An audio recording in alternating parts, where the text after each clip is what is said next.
Assalamualaikum warahmatullahi wabarakatuh. Selamat pagi menjelang siang untuk mahasiswa semuanya.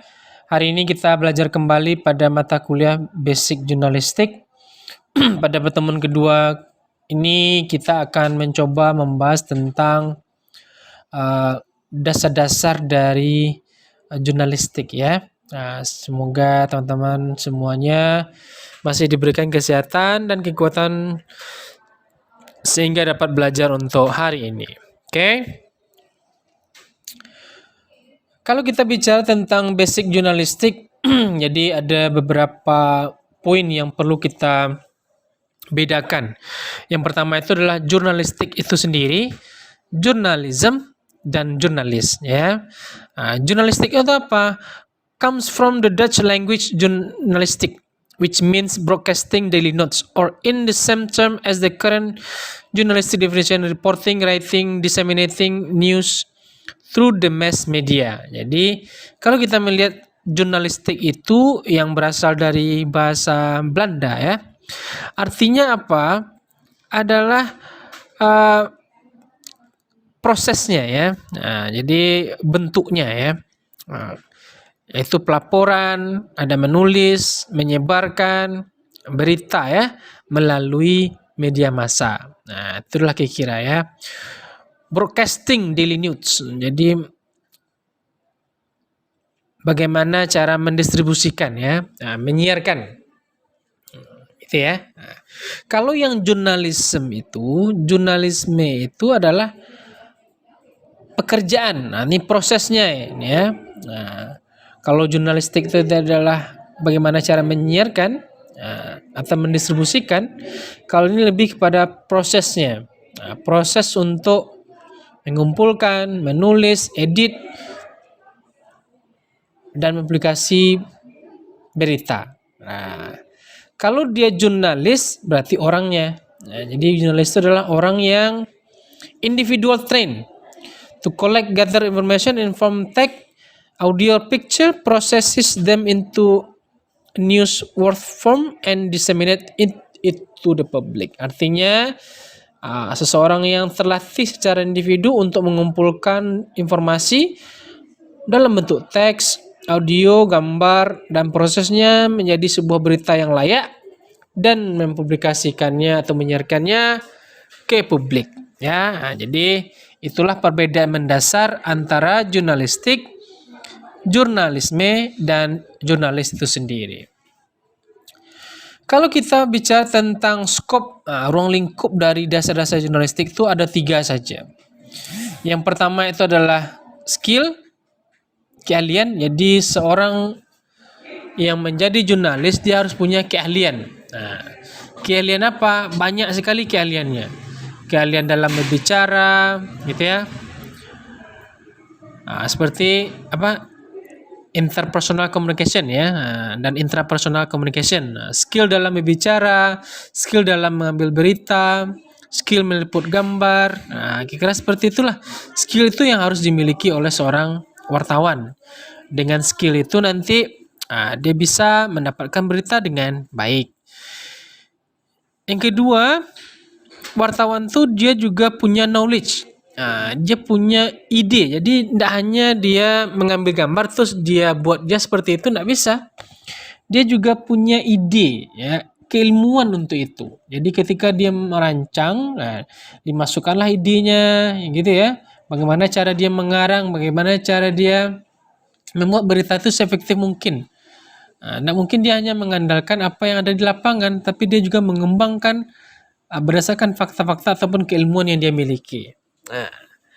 Selanjutnya setelah dia paham, dia juga patut mempertimbangkan etikanya. Jadi etika dari jurnalistik itu ada. Nah, etika itu yang harus dipahami bagaimana cara membuat etika sebuah berita.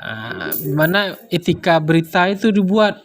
Etika dalam publikasi, etika dalam pengumpulan informasi seperti apa. Nah, itu etika-etika yang perlu dipertimbangkan oleh sebagai seorang wartawan. Jadi keahlian, ilmu, dan etik, itulah penting membentuk sebagai seorang jurnalis ya. Oke. Selanjutnya, konsep-konsep dari dasar-dasar jurnalistik itu ada proses, teknik, dan knowledge juga ya. Kalau kita melihat lagi, jadi prosesnya itu apa? Proses itu artinya seek, process, write, disseminate information.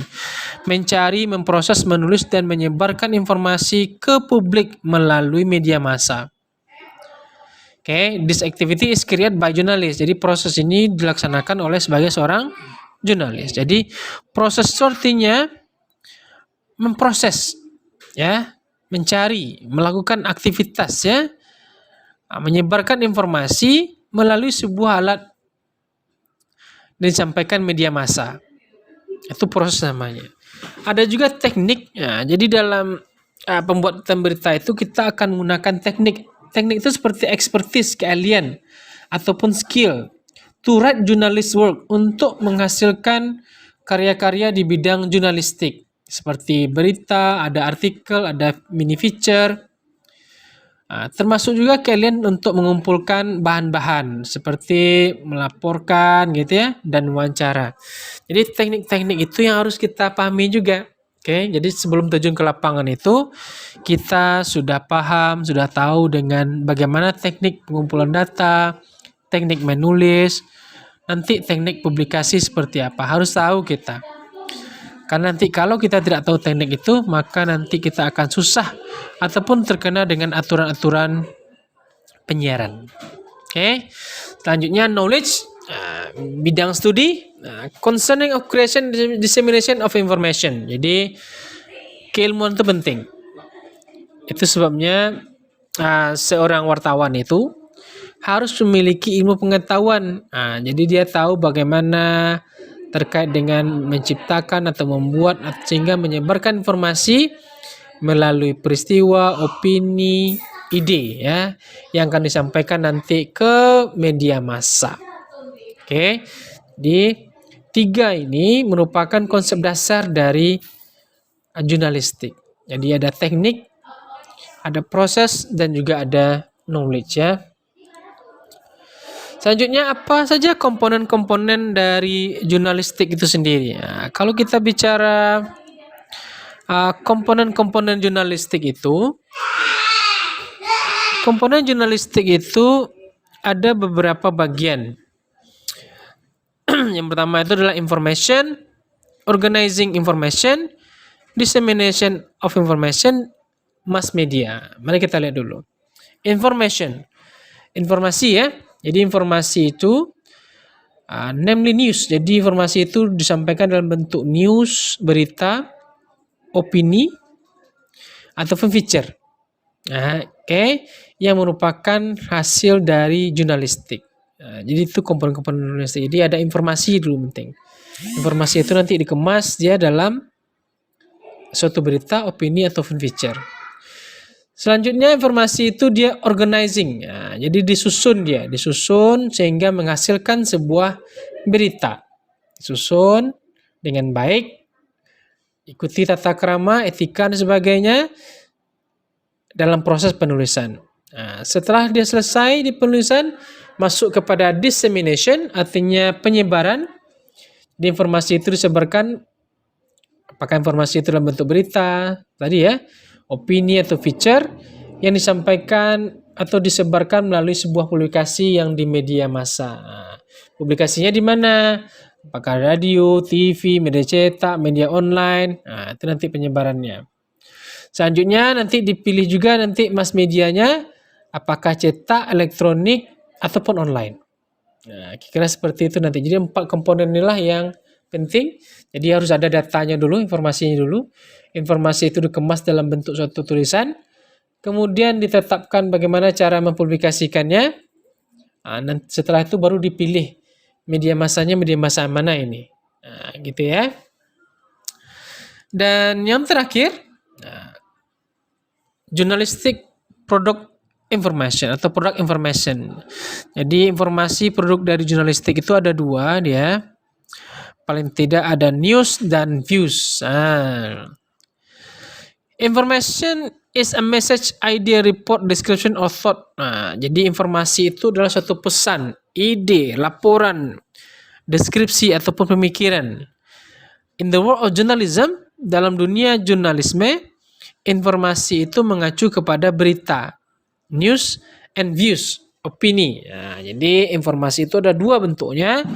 Kalau kita bicara jurnalistik, informasi itu adalah dalam bentuk berita, news dalam bentuk views, opinion. Nah, mari kita bahas. News itu apa? An event report. Nah, merupakan suatu laporan peristiwa with journalistic value, dengan memiliki nilai jurnalistik ataupun berita yang bersifat aktual, terpercaya ya, faktual, fakta dia, important, penting, and interesting. Mari kita bahas satu ya. Nah, value. Jadi kalau kita membuat berita itu dia harus ada nilainya.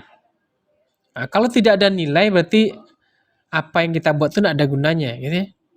Apa sebenarnya berita ini kita buat? Nilainya apa? Nah, bukan masalah angka ya, nilainya itu apa? Nah, apakah kesopanan, apakah pemberitaan, nilainya apa itu sebenarnya yang ingin ditunjukkan. Yang kedua, aktual, tepat. Ya, tepat. Jadi ketika kita buat berita itu ada nilai ketepatannya, tepat cocoknya. Jadi kalau misalnya hari ini orang misalnya lagi tentang apa, boomingnya misalnya tentang BBM, nah maka akan ada berita tentang BBM gitu ya, kenaikan harga gas, maka di korannya atau pemberitaannya TV itu tentang gas juga. Jadi ya sama yang terjadi antara di lapangan dengan media yang kita gunakan untuk mempublikasi. Nah, faktual itu bersifat fakta deh. Jadi ketika kita membuat sebuah berita itu memang fakta berasal dari lapangan. Jangan kita mengada-ngada. Itu berbahaya nanti kalau kita mengada-ngada ataupun menggunakan imajinasi kita untuk itu. Kenapa kita bisa dituntut ya? Kalau kita tidak bercerita tentang fakta. Ada begitu banyak orang-orang yang ditangkap karena mereka menyampaikan tidak sesuai dengan fakta. Tidak lebih dari rasa sakit hati ataupun berita-berita yang tidak jelas. Gitu ya. Nah, important, penting, ada nilai pentingnya di sana. Semakin penting berita itu nilainya, maka semakin cepat berita itu diterbitkan. Nah, semakin ada gunanya berita itu ditulis, nah, maka berita itu juga tidak akan pernah dipublikasi. Jadi level penting itu juga menarik untuk dibahas. Dan juga ada interesting. Nah, ini interesting itu artinya ada nilai tambah di sana, menarik orang baca. Ini nanti akan diletakkan misalnya di berita utama, headline gitu ya. Ini akan ditulis sana karena ada nilai pentingnya. Nah, ingin segera diketahui oleh orang lain. News is also called latest information. Jadi berita itu juga disebut dia dengan informasi terbaru. Jadi kalau bukan informasi terbaru itu tidak berita namanya. Oke? Nah, views itu adalah opinion regarding a problem or event. Jadi tanggapan atas masalah atau sebuah peristiwa. Oke. Tipenya seperti kolom.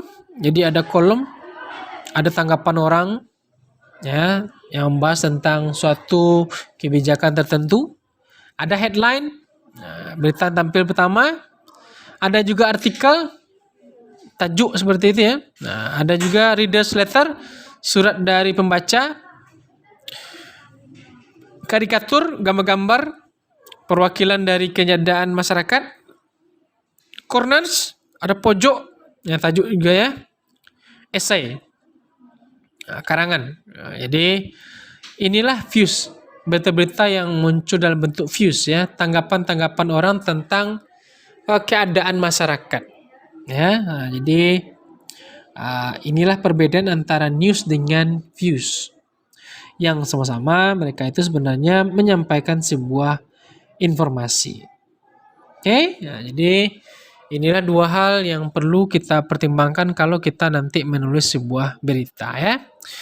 Oke, kira-kira itu topik kita untuk kali ini. Semoga rekan semuanya dapat memahami.